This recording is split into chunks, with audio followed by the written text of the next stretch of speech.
عرب کی تاریخ کا ایک نامور کردار حاتم، سخاوت کی دنیا کا بادشاہ، جس کے واقعات عربی داستانوں کا حصہ بن گئی۔ یمن کا یہ سخی کون تھا؟ کیا اس نے آخری نبی کا زمانہ پایا تھا؟ حاتم کے 7 سوالوں کے متعلق سفر کی کیا حقیقت ہے، اور حاتم کی بیٹی جب نبی کریم صلی اللہ علیہ وآلہ وسلم کے سامنے حاضر ہوئی تو حضور نے کیا کہا؟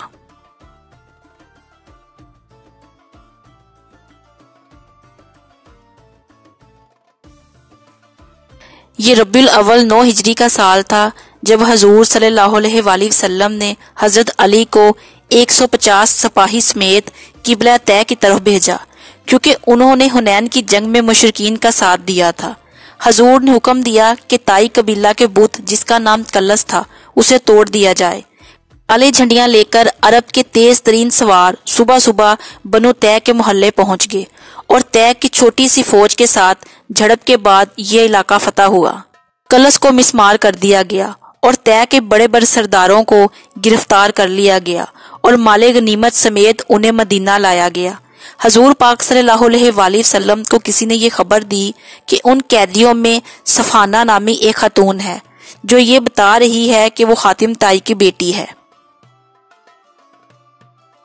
حاتم طائی دراصل زمانہ جاہلیت کا ایک مشہور سخی انسان تھا، نہایت ہی رحم دل، بے کسوں کی مدد کرنے والا، مہمان نواز، محتاجوں کا مددگار اور ایک نیک صفت انسان تھا۔ اس کے قصے پورے عرب میں مشہور تھے۔ چنانچہ آپ صلی اللہ علیہ وآلہ وسلم نے انہیں بلایا۔ جب وہ حضور کے سامنے پیش ہوئی تو انہوں نے کہا، میں سخی حاتم طائی کی بیٹی ہوں۔ میرا باپ بھوکوں کا پیٹ بھرتا تھا اور غریبوں پر رحم کرتا تھا۔ اس پر نبی صلی اللہ علیہ وآلہ وسلم نے فرمایا، تیرے باپ میں مسلمانوں کی سی خوبیاں تھی، اگر تمہارے باپ عہد اسلام میں ہوتا تو ہم اس کے لیے رحمت کی دعا کرتے۔ صفانہ بنت حاتم نے حضور صلی اللہ علیہ وآلہ وسلم سے عرض کیا، میری آپ سے ایک درخواست ہے، آپ اس کو قبول فرما کر مجھے شکریہ ادا کرنے کا موقع دیجیے۔ نبی صلی اللہ علیہ وآلہ وسلم نے فرمایا، وہ کیا ہے؟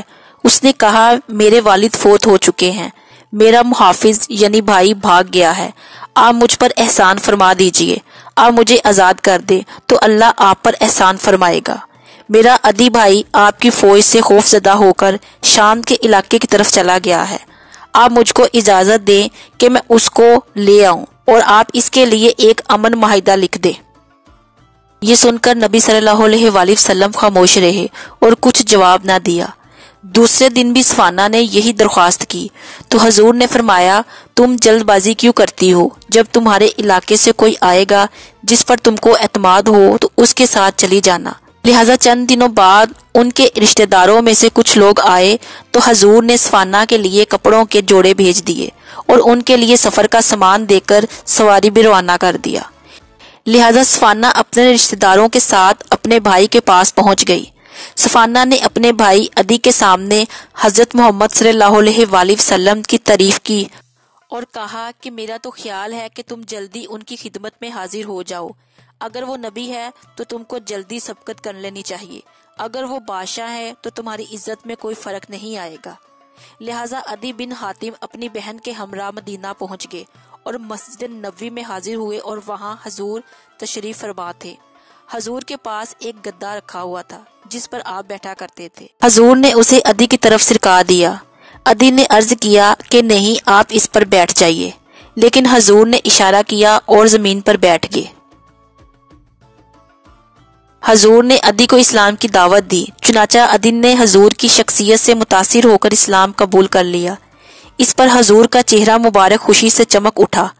بہرحال صفانہ اور عدی نے حضور صلی اللہ علیہ وآلہ وسلم کو اپنے باپ حاتم طائی کی صفات اور رحم دلی کے واقعات بیان کیے تو حضور نے حکم دیا کہ بنو طے کے تمام قیدیوں کو رہا کر دیا جائے۔ حاتم طائی عرب کا وہ مشہور شخص تھا جس سے نبی پاک صلی اللہ علیہ وآلہ وسلم بھی متاثر ہوئے تھے۔ دراصل حاتم کا اصل نام حاتم بن عبداللہ بن سعد الطائی تھا، جو طائی قبیلے کے ایک سردار کا بیٹا تھا۔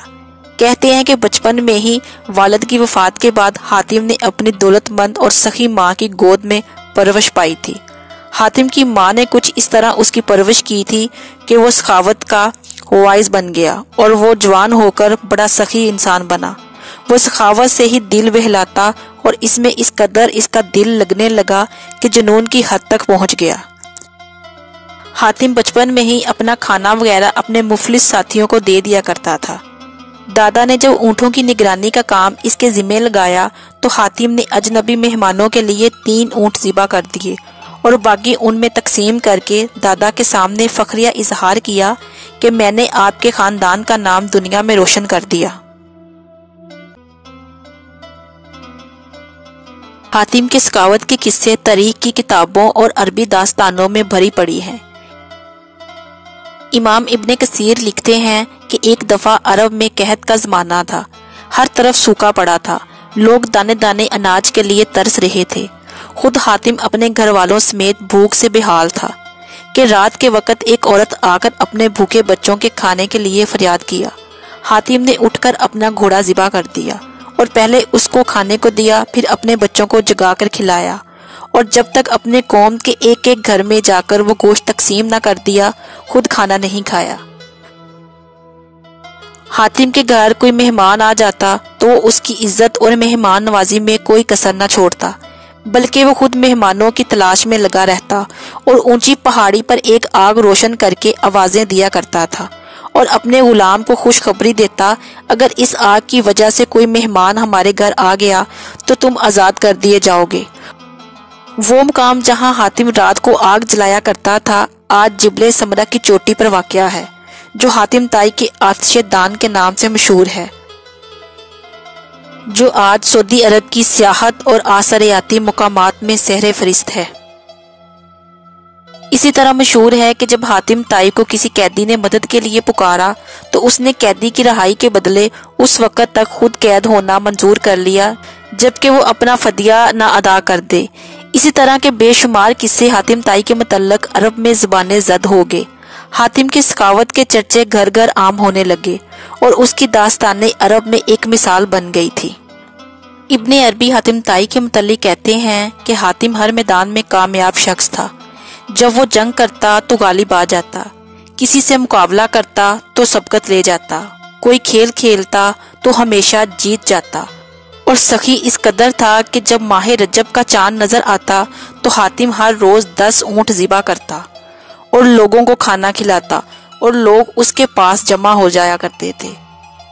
حاتم طائی کی طلسماتی اور داستان قصہ حاتم طائی کے نام سے عجم اور ایران کے علاقوں میں نہایت ہی مشہور ہوا۔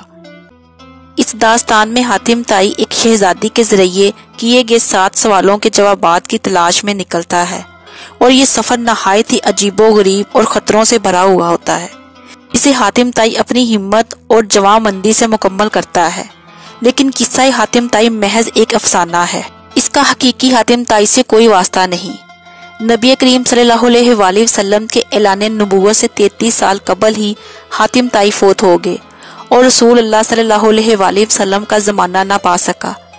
اگر وہ زندہ ہوتا تو دیکھتا کہ شاہ عرب حضرت محمد صلی اللہ علیہ وآلہ وسلم کی سخاوت بارش کی طرح عرب کے ہر علاقے میں برس رہی تھی، جو رحمت العالمین بن کے آئے تھے، یہاں تک کہ خود حاتم طائی کا خاندان بھی اس سے محروم نہ رہا کہ عرب کے اس مشہور سخی کے خاندان پر نبی کے بڑے احسان تھے۔